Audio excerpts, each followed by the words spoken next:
Hello, hola amigos, buenos días. Bonjour les amis, bienvenue sur ma chaîne YouTube. J'espère que vous allez bien, que dans vos vies tout va bien, que la santé va au top. Quand je parle de la santé, je ne parle pas que de la santé physique, je ne parle pas que de la maladie, c'est-à-dire pas seulement les gens qui sont à l'hôpital, qui ont subi par exemple une opération, qui sont dans un état critique de coma, dans les unités de soins intensifs, dans les unités de médecine, c'est-à-dire les gens qui ont l'appendicite, qui ont été diagnostiqués. Il y a aussi d'autres personnes qui souffrent intérieurement par les traumatismes, par des choses qui les sont arrivées quand ils étaient jeunes, ou bien qu'ils viennent de s'arriver, ou bien qui sont en train de s'arriver dans leur vie. Et ça, c'est aussi une forme de souffrance, mais c'est plus la souffrance psychologique. Et notre santé mentale, c'est là où elle intervient. Et sauf que, surtout dans notre communauté africaine, dans nos familles africaines, il n'y a pas cette reconnaissance-là de se dire que je me sens mal, que je dois prendre un rendez-vous, je dois m'aider, je dois aller chercher quelqu'un. Et donc, moi, je suis là pour essayer un tout petit peu de vous donner ou bien de prévenir sur ce qu'est la santé mentale. C'est très important de parler de la santé mentale sans tabou, de ne pas avoir honte, de parler en famille, d'exposer ses souffrances. C'est tout à fait normal. Il ne faut pas seulement attendre d'être malade physiquement, somatiquement pour aller chercher le médecin ou aller chercher de l'aide, mais l'aide se cherche avant, c'est-à-dire avoir certaines connaissances, certaines préventions de ces choses qu'il faut faire pour ne pas arriver à vivre dans les difficultés de sa santé. Aujourd'hui, maintenant, on va parler de la longue convalescence quand on a eu un AVC. Alors, c'est quoi déjà un AVC? C'est accident vasculaire cérébral. En gros, je vais essayer d'expliquer l'accident vasculaire cérébral d'une manière pas technique de la médecine, mais d'une manière à pouvoir comprendre qu'est-ce qui se passe dans le système circulatoire. Déjà, accident. Accident, c'est comme un accident pour toutes les personnes qui connaissent, surtout ceux qui conduisent. Quand on est en route, il y a des bouchons. Donc, la circulation n'est pas fluide. Il peut y avoir des accidents. Et l'accident peut intervenir parce qu'il y a des bouchons, parce que quelqu'un veut forcer le passage, parce que c'est bloqué. Quand on force le passage, il y a des cyclistes, il y a des automobilistes, il y a des personnes aussi qui peuvent être à pied. Bref, toute cette marmaille-là peut faire que la personne qui va forcer la circulation, il va occasionner des accidents. C'est la même chose qui se passe dans le système circulatoire. Le sang circule de la tête aux pieds et à travers les veines, les artères.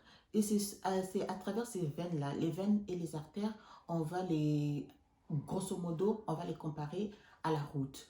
C'est-à-dire, ça peut être la route nationale, la petite route, peu importe. Et donc, sur ces artères-là, il ne faudrait pas qu'il y ait des embouteillages, c'est-à-dire que quelque chose qui va gêner la bonne circulation du sang jusqu'au cerveau. Et cette bonne circulation du sang-là, pour que ça puisse se faire, il faut maintenant se préparer, par exemple, pour certaines personnes, ça doit être leur style de vie et mode de vie. Qu'est-ce que ça veut dire style de vie, mode de vie? C'est quand on mange équilibré, on mange des légumes, des fruits, on fait un peu de sport. C'est pour que la circulation, quand tu fais du sport, tu es en train de dégager tout ce qui est toxine, tout ce qui n'est pas bon pour ta santé. Et cela va aider la bonne circulation de ton sang dans les artères et dans les veines. Et ça c'est le premier cas. Hein, c'est un exemple que je suis en train de prendre, que le problème peut arriver parce que on n'a pas une bonne hygiène de vie. Manger équilibré, faire un peu de sport, manger les fruits et légumes par jour, c'est très important.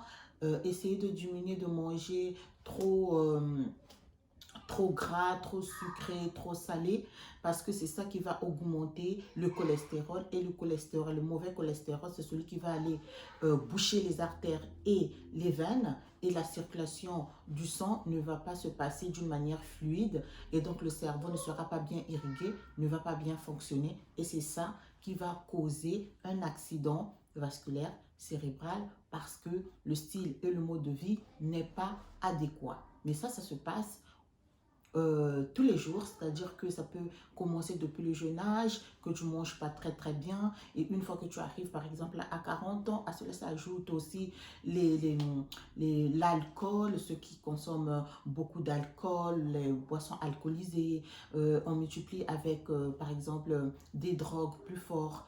Et au fur et à mesure que vous êtes en train de détruire votre petit à petit votre santé, ben, il y a aussi sur le système circulatoire, il y a des dépôts de ces toxines-là et de ces déchets-là qui devraient être évacués par le sport ou bien en consommant très bien, d'avoir une bonne alimentation, et cela va aller causer des thromboses comme on dit. Alors, il y a aussi d'autres pathologies, il y a aussi d'autres problèmes qui peuvent causer un AVC. Ça peut être les problèmes internes, c'est-à-dire que tu as une maladie, ça peut être le diabète, d'accord? Le diabète inné, il y a des gens qui ont le diabète mellitus. Ce diabète-là va avoir comme complication, on peut faire un AVC, on peut perdre la vue, on peut perdre ses reins, parce que ça c'est la complication du diabète. Quand on est bien suivi, normalement on va éviter de faire ce genre de complications. Mais cela ne signifie pas que même si on est suivi, il peut y arriver en étant bien suivi que tu puisses faire un AVC, parce que ben, c'est une maladie qui est installée dans ton corps, et ton corps n'est plus vraiment dès qu'il y a une agression extérieure, ça fait partie des complications de la maladie du diabète. Mais quand on est très bien suivi, il n'y a pas trop de complications comme cela. Mais quand le suivi n'est pas vraiment bien, il se peut que ça arrive. Le troisième exemple que je peux prendre qui peut aussi causer un AVC, ce sont des gens qui souffrent de la tension artérielle. C'est quoi la tension artérielle? C'est quand tu as l'hypertension, hein. C'est quand ta tension augmente, parfois de 200, parce que ben, tu souffres de cela et tu as un traitement. Parfois tu prends, parfois tu ne prends pas. Il y en a d'autres qui ne prennent absolument pas de traitement parce qu'ils ont peur, et d'autres qui consomment que je sais pas moi, de la fusion pour soi-disant diminuer la tension. Il faut faire très attention, parce que la tension, elle peut tuer. Elle peut tuer, et le cœur est ton cerveau, parce que ça, toujours dans le système circulatoire, il faut que ton cerveau soit bien irrigué par le sang. De même, ton sang, le cœur doit aussi être bien irrigué par le sang. Et si le système circulatoire vraiment est endommagé, parce que tu as des problèmes de tension et que toi tu ne prends pas régulièrement tes médicaments, ou tu ne vois pas le médecin qui doit vraiment te prendre en charge, il se peut que tu puisses faire soit un AVC, soit l'arrêt cardiaque. Donc il y a multitude de, de diagnostics, de problèmes qui peuvent arriver pour qu'une personne puisse faire un accident vasculaire cérébral. C'est le cerveau, tout se passe dans le cerveau, tout ce que nous faisons se passe dans le cerveau. Donc il faut prendre soin de soi. Il faut souvent consulter. Il faut aussi vraiment adapter son style et son mode de vie. Et essayer de diminuer, de fumer, de prendre de l'alcool à outrance, c'est-à-dire des boissons alcoolisées, que tous les jours vous êtes là à prendre et vous vous dites que je suis jeune, ça ne va pas m'arriver, ça arrive qu'aux vieux. Malheureusement, ça n'arrive pas qu'aux vieux, ça peut aussi arriver à des enfants de 20 ans, ça peut arriver à des enfants, aux monsieur de 40 ans. Donc, il faut vraiment prendre soin de sa santé. Personne ne viendra prendre soin de sa santé, sinon soi-même. Après qu'on a fait un AVC, que j'ai essayé d'expliquer grosso modo comment est-ce que cela arrive, il y a une étape, si on s'est en sorti, parce qu'on peut faire un AVC et mourir, et si on s'est en sorti, parfois il y a des grosses séquelles. C'est quoi les séquelles? On peut être hémiplégique, c'est-à-dire que une partie de son corps est paralysée, ça ne fonctionne pas bien. On peut perdre la mémoire, on peut perdre l'odorat, on peut perdre le goût. Tout cela, quand on a échappé à la mort de l'AVC, tout ce qui reste, c'est une étape de convalescence. Et cette étape de convalescence-là rime aussi avec ton état d'esprit ou l'état d'esprit de toutes les personnes qui sont autour de toi. Ça peut être ta famille, ça peut être tes enfants, ta femme, ça peut aussi être ton homme, ton mari, ça peut être aussi d'autres membres de la famille. Il y a à cela s'ajoute le corps médical, c'est-à-dire médecins, infirmiers, les aides-soignants. Tout ce monde-là, ils sont là pour que tu puisses en fait, revivre, tu puisses prendre possession de ton corps. Et il y a les kinésithérapeutes. Ils sont là aussi pour pouvoir t'aider à marcher, à remarcher, parce que tu savais marcher. Une fois que tu as fait l'AVC, tu es passé beaucoup de temps, par exemple, au lit. Si tu étais alité, c'est-à-dire que tu étais au coma, on va pouvoir t'aider encore à marcher, à reprendre comment manger, tenir une cuillère. C'est une très longue période de convalescence avant d'arriver à la guérison totale. Et on a besoin d'être fort. D'être fort d'abord de la personne qui a subi l'AVC et surtout des personnes qui sont autour de lui. Parce que vous tous, nous tous, toute la famille va mettre la main à la pâte pour pouvoir aider la personne qui a été victime d'un AVC. Tout le monde va être bouleversé parce que c'est quelque chose qui va bouleverser toute la famille. Mais quand on a le soutien, quand on a des personnes qui sont dans un état d'esprit positif, qui vous tient la main, qui vous aide psychologiquement, qui sont préparés, qui savent qu'il y aura un bouleversement, il y aura un changement, la personne ne sera plus comme elle était avant. Il y aura un avant et un après. C'est aussi une manière de s'auto-médiquer soi-même aussi à toutes les personnes qui sont restées, qui sont encore en bonne santé, de savoir que ça n'arrive pas qu'aux autres, ça peut nous arriver.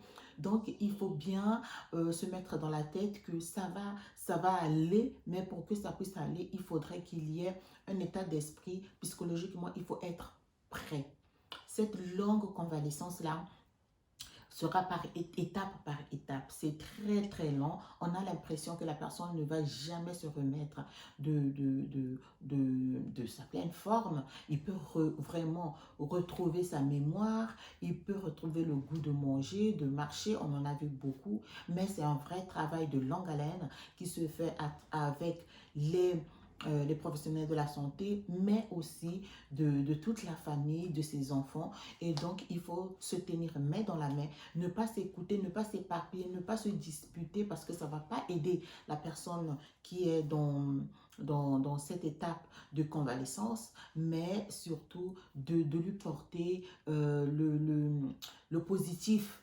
Donc, être dans le positif, savoir se dire que ça va aller. Mais pour que ça aille aller, il faut ça aille bien, il faut se préparer soi-même aussi, c'est-à-dire des personnes qui sont valides et les personnes qui sont conscientes encore, même si la difficulté, elle est là, mais il faut positiver, voir que ça ira, même si ça prend des temps.